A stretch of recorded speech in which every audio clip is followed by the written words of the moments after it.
ఇప్పటి నుంచి అమర్ ముందు నేను కొంచెం మంచిగా నటించాలి. ఇప్పుడు అమర్ దృష్టిలో మంచిగా ఉండడం చాలా అవసరం. ఏంటమ్మా మనోహరి, నిలబడి ఆలోచిస్తున్నావు? కూర్చో.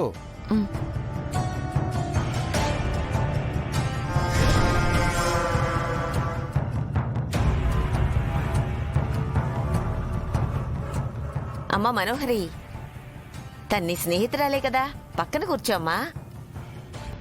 ఈ ప్లేస్ నా కోసం వదలలేదు ఆంటీ, ఆరు కోసం వదిలాను.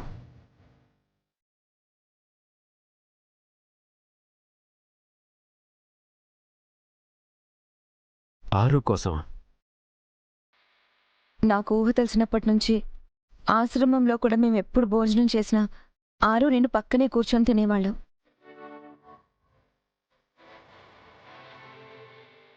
ఇవాళ ఆరు ఎక్కడున్నా మనల్ని చూస్తూ ఉంటుంది. అందుకే తనకి నా పక్కనే స్పేస్ ఉంచాను.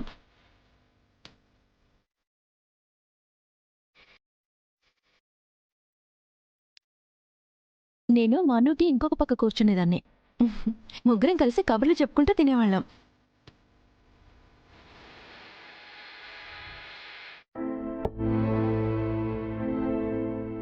మేడం, అందరూ వచ్చేశారు. ఫుడ్ వడ్డించేద్దాం.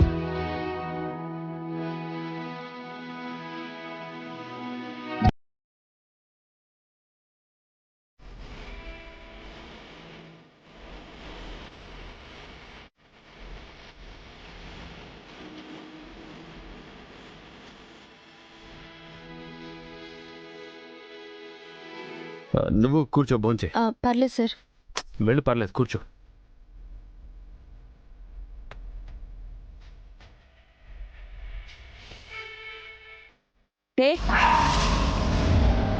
నువ్వు ఇక్కడ కూర్చున్నావేంటి?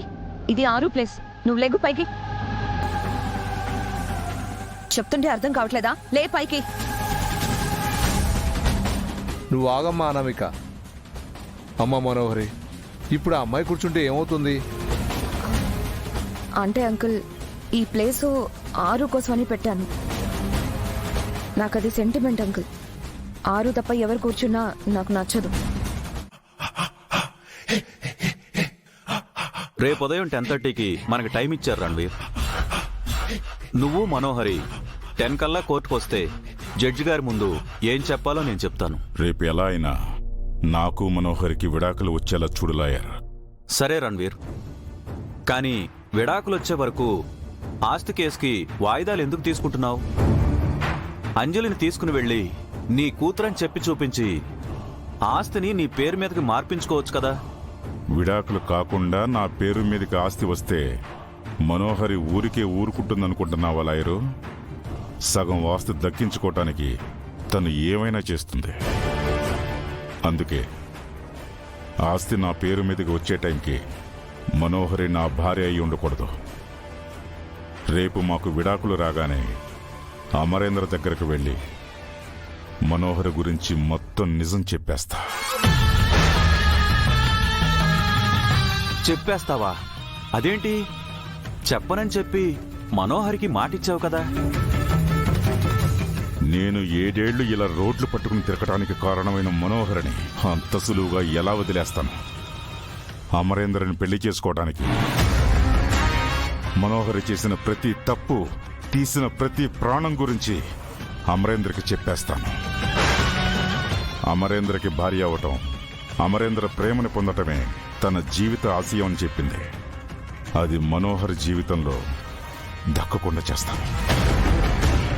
అందరూ మనోహరి గురించి నిజం తెలిసిన షాక్లో ఉండగా నేను అంజలిని తీసుకెళ్లి కోర్టులో చూపించి నా ఆస్తిని దక్కించుకుంటాను. మనోహరి, నీ పతనానికి కౌంట్ డౌన్ స్టార్ట్ అయిపోయింది.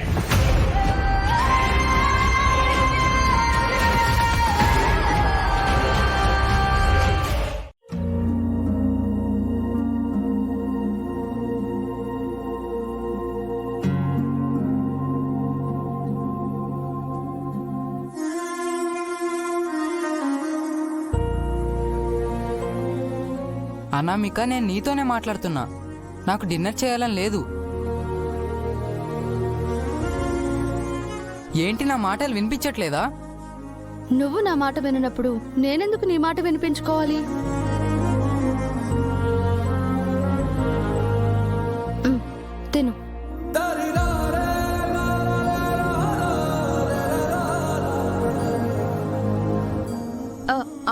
అనామిక డాడీ మిస్ అమ్మ తాతయ్య వాళ్ళు ఎక్కడికి వెళ్ళారు?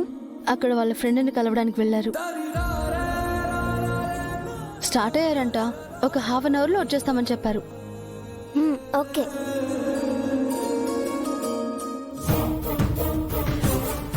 తల్లి లేని పిల్లల మీద జాలి చూపిస్తుందా లేక తల్లిలా ప్రేమని పంచుతుందా? నీకు పొట్ట లైట్ గా ఉంటే నిద్ర కూడా లైట్ గా వస్తుందని తెలిసి డిన్నర్ ఎందుకు స్కిప్ చేస్తున్నావో నాకు తెలియడం లేదు.